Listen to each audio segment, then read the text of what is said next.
नमस्कार, आप देख रहे हैं न्यूज़ 24। मैं हूं आप सभी के साथ विपनेश माथुर। और जो पंजाब से बड़ी खबर आई है उस पर लगातार न्यूज़ 24 बना हुआ है। पंजाब से इस वक्त की बड़ी खबर यह है कि आज दिल्ली आएंगे कैप्टन अमरिंदर सिंह, पंजाब के पूर्व मुख्यमंत्री।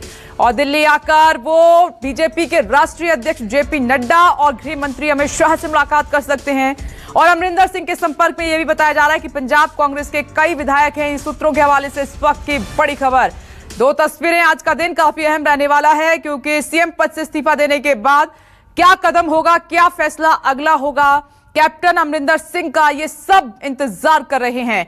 पंजाब में कांग्रेस के बड़े नेता और जिस तरीके से वो मायूस होकर लौटे हैं, उन्होंने इस्तीफा दिया है, दिल्ली आ रहे हैं। बीजेपी से कोई बात बन सकती है, बीजेपी के बड़े नेताओं से मुलाकात होगी क्योंकि बीजेपी पंजाब में जिस तरीके से अपनी फाइट कर रही है वो बहुत पीछे है। उसको एक बड़े चेहरे की तलाश है, तो वो वेलकम करने के लिए तैयार है। लेकिन कैप्टन का अगला मूव क्या होगा, अगला कदम क्या होगा, इस पर सबकी नजर है। लेकिन सूत्र जो जानकारी दे रहे हैं उस हिसाब से ऐसा लग रहा है कि बात बनी तो captain Amarinder Singh BJP join कर सकते हैं, जिसका बीजेपी फायदा भी उठा सकती है।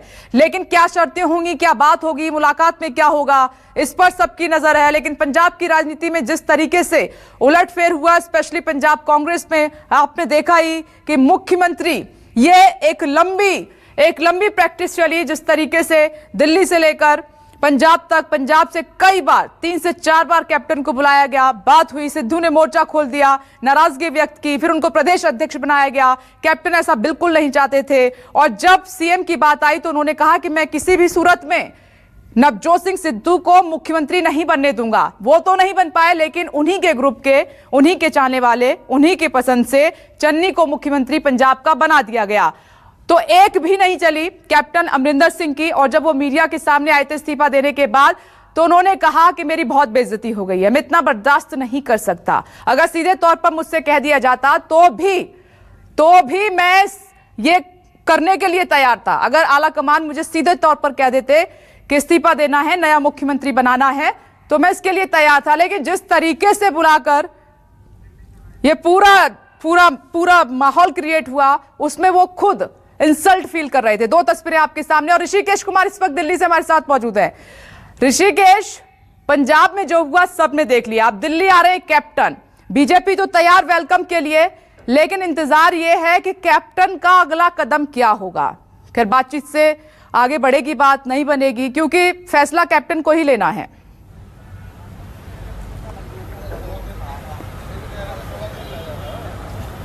जी देखिए, बिल्कुल पंजाब से निकल चुके हैं कैप्टन अमरिंदर सिंह और वो दिल्ली पहुंचेंगे। और ये कहा जा रहा है सियासी गलियारे में कि उनकी 2 नेताओं से मुलाकात है, गृह मंत्री अमित शाह से उनकी मुलाकात है और जेपी नड्डा से वो मिल सकते हैं। हालांकि जो उनके मीडिया एडवाइज़र हैं उनसे भी मेरी औपचारिक तौर पर बात हुई। उन्होंने हालांकि कहा कि वो दिल्ली ज़रूर आ रहे हैं, लेकिन किसी से भी मुलाकात का अभी कोई शेड्यूल तय नहीं हुआ है। जो उनके साथ उनके गाड़ी में बैठकर जो आ रहे हैं, जो एसडी हैं उनके, और ये ज़रूर कहा जा रहा है कि कुछ बड़ी मीटिंग ज़रूर होने वाली है। और वो 2 मीटिंग जेपी नड्डा, जो बीजेपी के राष्ट्रीय अध्यक्ष, और गृह मंत्री अमित शाह के साथ होने वाली है। लेकिन इसके पहले जो सूत्र जानकारी दे रहे हैं हमें कैप्टन को लेकर के, वो ये कहा जा रहा है कि सबसे पहले वो दिल्ली आकर कृषि मंत्री नरेंद्र सिंह तोमर से मिलेंगे। ऐसी जानकारी, हालांकि औपचारिक तौर पर अभी इसका कंफर्मेशन नहीं हुआ है, लेकिन ये बातें बिल्कुल तय है कि जो नाराज़गी थी कैप्टन की कांग्रेस आला कमान के पहले, वो दिल्ली आने के पहले ये कहा जा रहा था कि वो दिल्ली जब आएंगे तो कांग्रेस के शीर्ष नेतृत्व से मिलेंगे, वो राहुल गांधी से मिलने जाएंगे। लेकिन अब वो कांग्रेस के किसी भी नेता से मुलाकात नहीं कर रहे हैं और वो सीधे जेपी नड्डा और अमित शाह से मिल सकते हैं। ऐसी जानकारी है। शाम 4:30 बजे के बाद कभी भी ये मुलाकात संभव है और ये 2 नेताओं से उनकी मुलाकात हो सकती है। ये ऑफिशियल, औपचारिक तौर पर बताया जा रहा है, लेकिन टाइमिंग को लेकर अभी तक कंफर्मेशन नहीं है। कैप्टन के साथ जो आ रहे हैं उनके साथ, उन्होंने अभी इस बात की पुष्टि नहीं की है, लेकिन बीजेपी के साथ उनके संपर्क हैं। ये भी कहा जा रहा है, जो सूत्र हमारी जानकारी दे रहे हैं, कि एक बड़े एडवाइज़र जो भारत सरकार में प्रधानमंत्री के हैं, वो कैप्टन के बीच में मध्यस्थता कर रहे हैं और मुलाकात में उनकी भी बड़ी भूमिका है। और उनके याराना काफ़ी रहे, जब वो पंजाब में डीजी रहे, आईबी के चीफ रहे, और उसके बाद उनकी मध्यस्थता कही जा रही है। इस तरीके की जानकारी आ रही है, लेकिन औपचारिक तौर पर कहा जा रहा है कि अभी शेड्यूल नहीं है। जेपी नड्डा और अमित शाह से मुलाकात की सिर्फ संभावना जताई जा रही है। ऋषिकेश, कैप्टन की नाराजगी बड़ी है, उनके हिसाब से कुछ नहीं हुआ उनको, बल्कि अपना पद भी छोड़ना पड़ा, इस्तीफा देना पड़ा सीएम पद से। सिद्धू को नहीं चाहते थे, सिद्धू आ गए, सीएम वो वैसा नहीं चाहते थे, वो आ गए, उनके साथ के जो लोग थे कैबिनेट से उनको बाहर कर दिया गया, उनकी बड़ी नाराजगी है। तो अब सवाल यही है कि उनका अगला कदम क्या होगा। अब ऐसे में बीजेपी से मिलना, क्या ऐसा मानना जा रहा है कि उस नाराजगी के तहत, या फिर जब उन्होंने कहा कि मुझे ह्यूमिलिएट किया गया है, इसके तहत वो कोई बड़ा डिसीजन ऐसा ले सकते हैं, बीजेपी में आने की संभावना है क्या?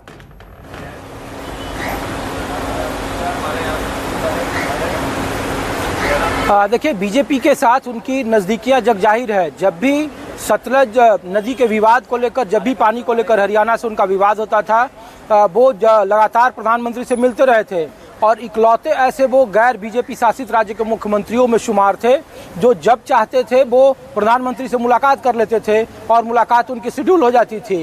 ये भी कहा जा रहा है क्योंकि अब कैप्टन के पास कोई आगे का राजनीतिक रास्ता बचा नहीं है। अकाली दल वो जा नहीं सकते हैं, अपनी पार्टी बनाने का वक्त उनके पास बिल्कुल न के बराबर है, क्योंकि मार्च में चुनाव है और जनवरी में आचार संहिता लग जाएगी, तो महज 3 से 4 महीने का वक्त है उनके पास।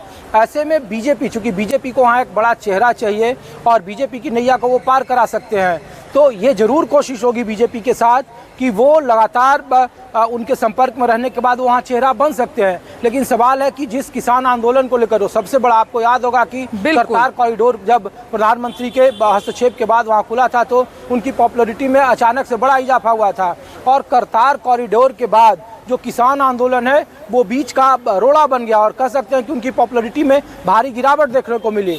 अब ऐसे में सवाल है कि क्या वाकई कैप्टन किसान आंदोलन में कोई बीच का रास्ता निकालते हैं, क्योंकि बीजेपी के पास चेहरा वो तभी बनाती है जब उनके पास राजनीतिक तौर पर कुछ फ़ायदा उन्हें दिख रहा हो। लेकिन राजनीतिक तौर पर जो जानकार पंजाब के बता रहे हैं और जो बीजेपी के जानकार बता रहे हैं, उनके मुताबिक ये कहा जा रहा है कि कैप्टन से ये औपचारिक मुलाकात जरूर है और कोई जल्दीबाजी में फैसला नहीं होगा। तो ये संभव है, और चूंकि बीच में एक बड़े ब्यूरोक्रेट हैं जो मध्यस्थता कर रहे हैं, जिनकी नज़दीकी है प्रधानमंत्री से भी और कैप्टन से भी है, तो ये अभी थोड़ा कहना जल्दीबाजी होगी। अभी औपचारिक तौर पर हम लोग भी समय का इंतजार कर रहे हैं, 4:30 बजे का वक्त बताया जा रहा है। लेकिन जो खुद कैप्टन के साथ उनके जो मीडिया एडवाइज़र हैं, उनसे जो मेरी बात हुई, उनके मुताबिक उन्होंने अभी तक इसकी पुष्टि नहीं की है। वो ये ज़रूर कर रहे हैं कि कोई बड़ी मुलाकात होना है, लेकिन टाइम अभी फ्रेम नहीं हुआ है। तो हम लोग भी इंतजार कर रहे हैं कि 4:30 बजे के बाद क्या उनकी मुलाकात गृह मंत्री से होती है, जेपी नड्डा से होती है, जिसकी संभावना बताई जा रही है। लेकिन ये बात कैप्टन ये लगातार कहते रहे कि 60 से 70 विधायक उनके संपर्क में हैं, और अभी भी खबर यह है कि वो आ रहे हैं मुलाकात करने के लिए, दिल्ली पहुंच रहे हैं आज। लेकिन कई ऐसे विधायक हैं जो उनके संपर्क में हैं, तो वो संख्या जानना बहुत जरूरी हो जाता है कि कितनी बड़ी संख्या उनके साथ है, और अगर संख्या ज्यादा है तो फिर फ्लोर टेस्ट की भी नौबत आ सकती है।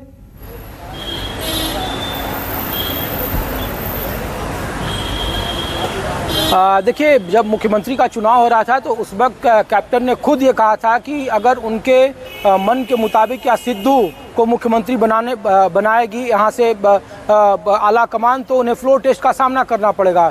लेकिन जिस तरीके के हालात थे और जो नंबर्स है उसके बारे में कैप्टन के साथ कोई बहुत बड़े नंबर्स नहीं दिख रहे हैं, मैजिक फिगर। पहले कहा जा रहा था कि ये संख्या 14 से 15 या 16 हो सकती है, लेकिन जिस तरीके से लामबंदी हुई और जो जानकारी बताया जा रहा है उसके मुताबिक अभी कैप्टन को भी वहाँ विधायकों का साथ पूरे तरीके से नहीं दिख रहा है। हाँ, ये ज़रूर है कि कुछ विधायक उनके साथ ज़रूर हैं और वो बीजेपी के साथ आना चाहते हैं। उनकी क्या शर्तें होंगी, क्योंकि जो सबसे बड़ी दिक्कत है पंजाब में कि बीजेपी में के साथ कोई भी जो मौजूदा सिटिंग विधायक है वो इसलिए नहीं जाना चाहेगा क्योंकि पंजाब में सबसे ज़्यादा अगर इनकम्बेंसी है किसान आंदोलन के खिलाफ तो वो भारतीय जनता पार्टी की सरकार, केंद्र सरकार के खिलाफ है, और ऐसे में पंजाब के विधानसभा चुनाव में काफी जीतना मुश्किल होगा। जो तो क्या ये रिस्क कैप्टन लेंगे? कैप्टन को भी मालूम है कि किसान नाराज है बीजेपी से।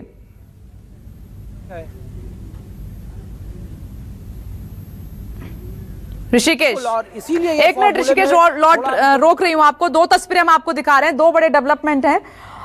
एक तरफ कैप्टन अमरिंदर सिंह दिल्ली पहुंच रहे हैं और बीजेपी के बड़े नेताओं से मुलाकात कर सकते हैं। दूसरी तरफ कन्हैया कुमार को, जिग्नेश मेवानी को आप देख रहे हैं कांग्रेस में शामिल हो रहे हैं। इनको लेकर राजनीति भी शुरू हो गई है। कांग्रेस के अपने नेता बीजेपी निशाना साध रहे हैं। इधर बीजेपी भी हमलावर हो गई है कि लाल रंग के सहारे कांग्रेस, लेफ्ट के नेताओं को शामिल करने की क्या जरूरत है।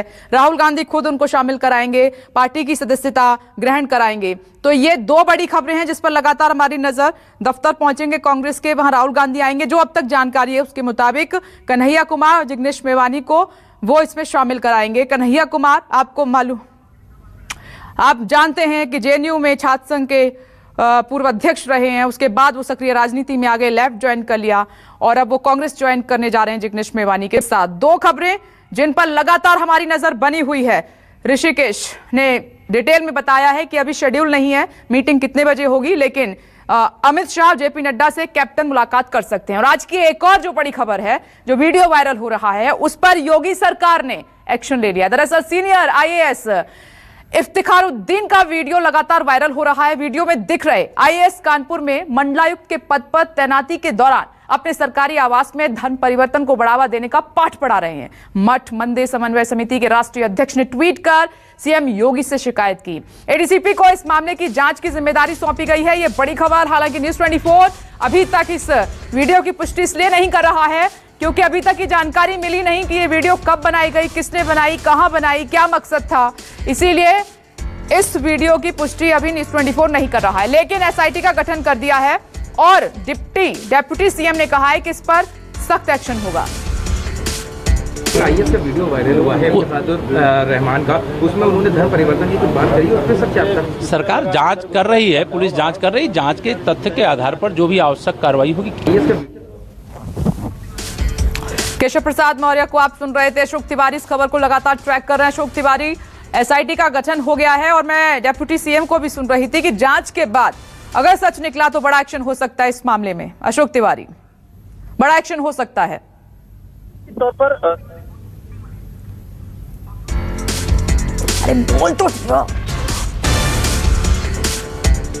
जो कानपुर के कमिश्नर है उनकी तरफ से बैठाई गई थी और उसके बाद अब सरकार की तरफ से पूरे मामले में एसआईटी जांच के आदेश दिए गए हैं, जिसमें जो डीजीसी की सीआईटी है उनको एसआईटी का अध्यक्ष बनाया गया है और एक एडीजी स्तर के अधिकारी है उनको इस एसआईटी में सदस्य बनाया गया है। और ये भी स्पष्ट किया गया है कि 7 दिनों के भीतर इसकी जो प्रारंभिक रिपोर्ट है वो शासक को सौंपी जाएगी और अगर जो वीडियो वायरल हो रहा है उसकी अगर सत्यता साबित हो जाती है तो जो संबंधित आईएएस अधिकारी हैं उनके खिलाफ कड़ी कार्रवाई भी सरकार की तरफ से की जा सकती है। लेकिन इतना जरूर है कि अभी जो प्रारंभिक जांच शुरू हो रही है, उस सबसे पहला सवाल यही होगा कि आखिरकार ये वीडियो कब का है। क्या ये वाकई कानपुर में जब वो कमिश्नर के पद पर तैनात थे तब का ये वीडियो है, जैसा कि आरोप एक बीजेपी के स्थानीय नेता की तरफ से लगाया जा रहा है। कानपुर में उसकी बाकायदा शिकायत भी मुख्यमंत्री योगी आदित्यनाथ से की गई थी। तो ये तमाम सारे तथ्य होंगे जिसकी फिलहाल अभी एसआईटी को जांच करनी है और 7 दिनों के भीतर एसआईटी अपनी प्रारंभिक रिपोर्ट सरकार को सौंपेगी और उसके बाद जो संबंधित आईएएस अधिकारी हैं अगर उनके खिलाफ जो ये वीडियो वायरल हो रहे हैं अगर वो तथ्यात्मक साबित हो जाते हैं तो उनके खिलाफ कड़ी कार्रवाई भी देखने को मिल सकती है। अशोक, ये गंभीर मामला है, अगर इसमें सच्चाई है तो बहुत गंभीर मामला है।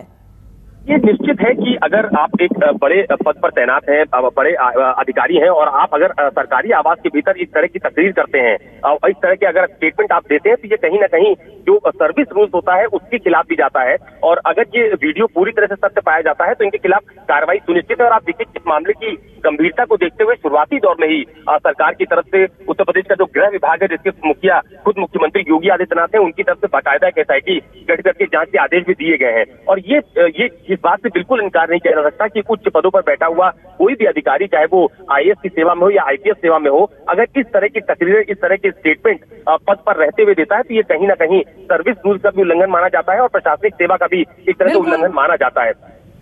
ओके अशोक तिवारी, शुक्रिया आपका। एसआईटी का गठन हो गया है। यूपी सरकार की इस पूरे वीडियो पर, मामले पर नजर है, अब इसकी जांच की जा रही है। आगे बढ़ते हैं और एक और बड़ी खबर का रुख कर लेते हैं छत्तीसगढ़ से। आज छत्तीसगढ़ के राजिम में किसान महापंचायत है। महापंचायत में हिस्सा लेने राकेश टिकैत पहुंचे हैं रायपुर। कृषि कानूनों को रद्द करने की मांग लगातार किसानों की तरफ से की जा रही है। देखिए तस्वीर रायपुर से आ गई है महापंचायत की। और आज छत्तीसगढ़ के राजिम में किसान महापंचायत में किसान बड़ी संख्या में शामिल हुए हैं इस महापंचायत में हिस्सा लेने। किसान नेता राकेश टिकैत पहुंचे हैं। मंच से ये तस्वीरें आपके सामने हैं। टिकैत ने एक बार फिर कृषि कानूनों को तुरंत रद्द करने की मांग की है। दिल्ली के आंदोलन की तर्ज पर सिख किसान ने महापंचायत में भी आने वाले लोगों के लिए लंगर खोल दिया है। दावा है कि इसमें प्रदेश के 35 से 40 हजार लोग जुटेंगे और इस महापंचायत में केंद्र के 3 कृषि कानूनों के खिलाफ प्रस्ताव पारित किया जाएगा।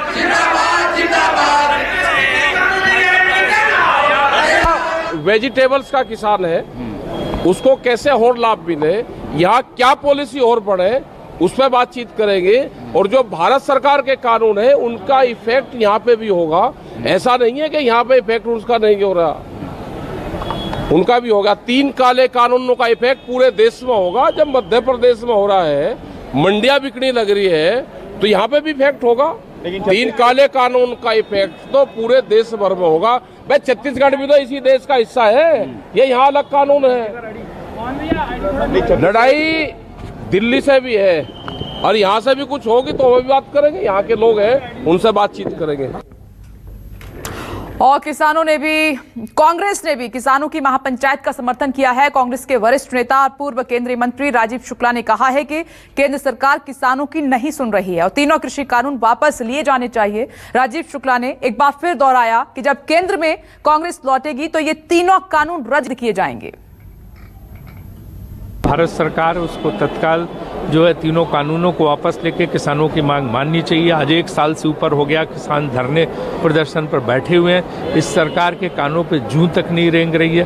उसे किसानों के प्रति कोई इज्जत नहीं है, अन्नदाता के लिए उसके मन में कोई भाव नहीं है। और किसानों के प्रति जिस तरह का जो है रवैया अपनाया जा रहा है, इस देश का किसान जवाब देगा और भारतीय जनता पार्टी को केंद्र से भी बाहर करेगा। लास्ट आवाज, आपकी सरकार आएगी तो क्या इस बिल को वापस लेंगे? जब कांग्रेस की सरकार आई तो कांग्रेस ने ऑलरेडी इसमें बोला हुआ है कि हम न केवल जो है इन बिलों को वापस करेंगे, बल्कि हम ऐसी व्यवस्था लागू करेंगे जिससे किसानों को राहत भी हो और उनका जो प्रोडक्ट है, उनका जो उत्पाद है, वो ऊंचे दामों पर बिक सके। वैभव श्री पांडे इस वक्त हमारे साथ रायपुर से जुड़ गए हैं। तो वैभव, महापंचायत में क्या चल रहा है अभी?